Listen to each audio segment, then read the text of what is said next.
ব্যবসায় শিক্ষা বিভাগে পড়াশোনা করে কি কি চাকরি পাওয়া যায়? ব্যবসায় শিক্ষা, কমার্স বা বিজনেস স্টাডিজ এই বিভাগ থেকে পড়াশোনা করলে সরকারি ও বেসরকারি উভয় ক্ষেত্রে ভালো চাকরির সুযোগ রয়েছে। এটি অর্থনীতি, হিসাবরক্ষণ, ব্যবস্থাপনা, বিপণন, ব্যাংকিং, ফিন্যান্স এবং উদ্যোক্তা উন্নয়নের মতো বিষয়ের উপর ভিত্তি করে ক্যারিয়ার গড়ার সুযোগ দেয়। ১. সরকারি চাকরি।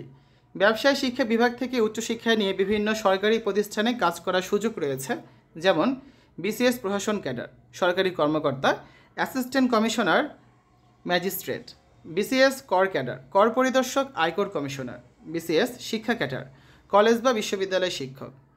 বাংলাদেশ ব্যাংক ও অন্যান্য সরকারি ব্যাংক অফিসার আর ম্যানেজার পদে চাকরি পাওয়া যায়। অর্থ মন্ত্রণালয় ও পরিকল্পনা মন্ত্রণালয়ের অর্থ ও বাজেট সংক্রান্ত কর্মকর্তা হিসাবে চাকরি পাওয়া যায়। শিল্প মন্ত্রণালয় ও বাণিজ্য মন্ত্রণালয়ের ব্যবসায় ও বাণিজ্য বিষয়ক কর্মকর্তা হিসাবে চাকরি পাওয়া যায়। ২.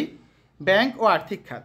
ব্যবসায় শিক্ষা বিভাগ থেকে ব্যাংক ও আর্থিক প্রতিষ্ঠানে কাজের সুযোগ বেশি, যেমন ব্যাংক অফিসার, বাংলাদেশ ব্যাংক বা বাণিজ্যিক ব্যাংকের; ক্যাশ অফিসার হতে পারে, এক্সিকিউটিভ অফিসার হতে পারে, ম্যানেজার হতে পারে; বিমা কোম্পানিতে অ্যাকচুয়ারি বা রিস্ক অ্যানালিস্ট হিসেবে চাকরি পেতে পারে; stock market, DSC, CSC, brokerage হাউসে ইনভেস্টমেন্ট অ্যানালিস্ট বা শেয়ার ট্রেডার হিসেবে চাকরি পেতে পারে; অডিটর, ট্যাক্স কনসালটেন্টে কর পরামর্শক বা ভ্যাট অফিসার হিসেবে চাকরি পেতে পারে।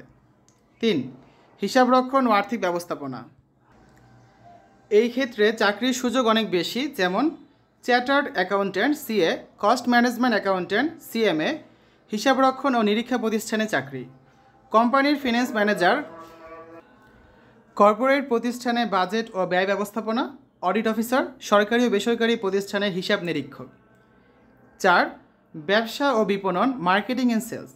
বিপণন ও ব্যবসায় উন্নয়নে ক্যারিয়ার গড়তে পারেন মার্কেটিং ম্যানেজার, বিভিন্ন কোম্পানির ব্র্যান্ড ও মার্কেটিং ব্যবস্থাপনা; বিপণন গবেষক, মার্কেটিং অ্যানালিস্ট; ব্যবসায় বাজার বিশ্লেষণ; বিক্রয় প্রতিনিধি, সেলস এক্সিকিউটিভ আর ম্যানেজার, বহুজাতিক কোম্পানি ও কর্পোরেট সেক্টর।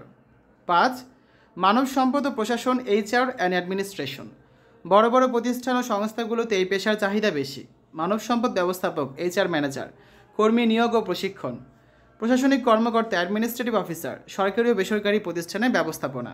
৬. উদ্যোক্তা ও ব্যবসা পরিচালনা। ব্যবসায় শিক্ষা বিভাগ থেকে উচ্চশিক্ষা নিয়ে নিজে উদ্যোগী হয়ে ব্যবসা শুরু করতে পারেন। স্টার্ট আপ প্রতিষ্ঠা, e commerce, trading, service based business, freelance ব্যবসা, consulting, digital marketing, social media marketing, affiliate marketing. বাণিজ্যিক প্রতিষ্ঠান পরিচালনা, আমদানি রপ্তানি, পাইকারি ব্যবসা বা নিজস্ব ব্র্যান্ড তৈরি। ৭. আইটি ও তথ্য প্রযুক্তি খাত।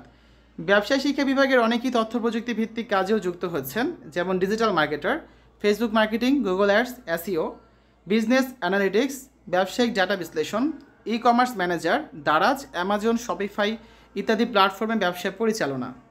ব্যবসায় শিক্ষা বিভাগ থেকে পড়াশোনা করলে ক্যারিয়ারের জন্য অনেক অপশন থাকে। আপনি যদি সরকারি চাকরি, ব্যাংকিং, ফিন্যান্স, বিপণন, উদ্যোক্তা হওয়া বা তথ্য প্রযুক্তির সঙ্গে যুক্ত হতে চান, তাহলে নিজের দক্ষতা অনুযায়ী প্রস্তুতি নিন।